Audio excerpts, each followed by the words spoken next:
Have you ever wondered why certain things become more difficult the harder you try? It's an intriguing paradox, isn't it? We've all been taught to believe that the more effort we pour into a task, the more successful we'll be. We're conditioned to think that the path to achievement is paved with relentless hard work and determination. But what if we told you that there's a different perspective on this? A perspective that flips this common understanding on its head. Welcome to the intriguing world of the law of reversed effort. A theory that suggests that sometimes the best way to succeed is to stop trying so hard. An idea that might seem counterintuitive, but has profound implications on how we approach our goals and challenges. Now you may ask, what exactly is this law of reversed effort? Let's dive into it. The law of reversed effort, also known as the backwards law, is a concept that can be quite counterintuitive. At its core, this law proposes a unique perspective on human effort, that trying harder can sometimes lead to less success, and easing off can open the door to more progress. It's like trying to remember a forgotten name. The harder you try to recall it, the more elusive it becomes. But when you relax and stop forcing your memory, the name often pops into your mind unexpectedly. This principle isn't about promoting laziness or a lack of ambition. Rather, it's about understanding the dynamics of our own efforts and the paradoxical outcomes they can produce. It's about recognizing that our attempts to control or force a situation can, at times, be the very thing that prevents us from achieving our goals.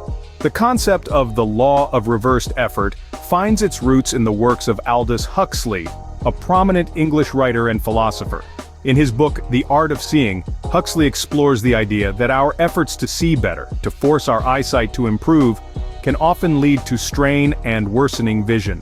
He suggests that by relaxing and letting go of this forceful effort, we may actually improve our ability to see. Huxley's interpretation of the law of reversed effort extends beyond just physical sight. It applies to our mental and emotional states as well. When we try too hard to be happy or force ourselves to feel a certain way, we often end up feeling the opposite. But when we let go of this forceful effort, we may find that happiness and peace come more naturally to us. In essence, the law of reversed effort suggests that our attempts to force results can often backfire. It invites us to consider a different approach, one that involves less strain, less force, and potentially more success. Now that we understand the law of reversed effort, it's time to delve into the psychology behind it. First, let's talk about the Yerkes-Dodson law. This principle, established in the early 20th century, proposes an intriguing connection between our performance and our physiological or mental arousal. When we're not aroused enough, we're unmotivated and our performance suffers. But when we're too aroused, when we're stressed or anxious, our performance also takes a hit. It's when we strike a balance between these two extremes that we perform at our peak. Sounds familiar, right? It's a bit like the law of reversed effort, where too much effort can actually hinder our progress. Next, let's discuss the concept of flow. This term was coined by psychologist Mihaly Csikszentmihalyi, who described it as being completely involved in an activity for its own sake. The ego falls away, time flies. Every action, movement, and thought follows inevitably from the previous one, like playing jazz. In this state, we're completely absorbed in what we're doing without consciously trying or exerting unnecessary effort. It's when we let go and trust the process that we truly excel. So how does stress, anxiety, and overthinking play into this? Well, when we're overly anxious or stressed, we're essentially in a state of hyperarousal. Our minds are in overdrive, and we're not able to focus or perform effectively.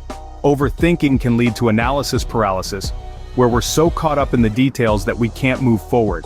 On the other hand, when we're relaxed and let go of the need to control every outcome, we allow our brain to function optimally.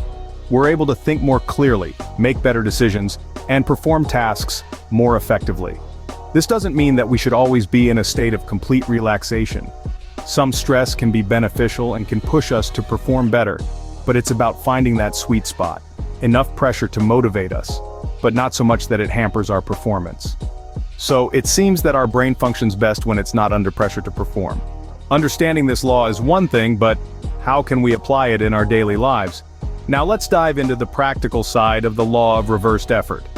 First and foremost, it's crucial to acknowledge the importance of mindset. This law is all about shifting your mental approach. It encourages us to let go of our obsessive need for control and instead embrace the flow of life. So, start by adjusting your mindset. Instead of seeing every task as a mountain to climb, view it as a journey to be experienced. This shift can make a world of difference in how you approach your goals. Next, let's talk about relaxation. The law of reversed effort isn't about inaction, but rather, it's about relaxed action. Tension and strain often hamper our progress. When we're relaxed, we're more open to opportunities and better able to adapt to changing circumstances. So try integrating relaxation techniques into your routine. It could be a simple breathing exercise or a yoga session. The key is to find a method that helps you keep your cool, even in demanding situations. Moreover, don't be afraid to take a step back. If something isn't working out despite your best efforts, it might be time to step back and reassess. This doesn't mean giving up, but rather giving the situation some room to breathe. You might find that a solution presents itself when you least expect it. Lastly, remember to maintain a balance. The law of reversed effort doesn't advocate for a complete abandonment of effort. Instead, it highlights the need for a harmonious balance between effort and letting things happen naturally. It's about knowing when to push and when to pause. In conclusion, applying the law of reversed effort involves a blend of mindset adjustment, relaxation, strategic retreat, and balance. It's about learning to dance with life, rather than trying to lead at every step. Remember, sometimes less is more. Success might just be around the corner when you stop trying so hard.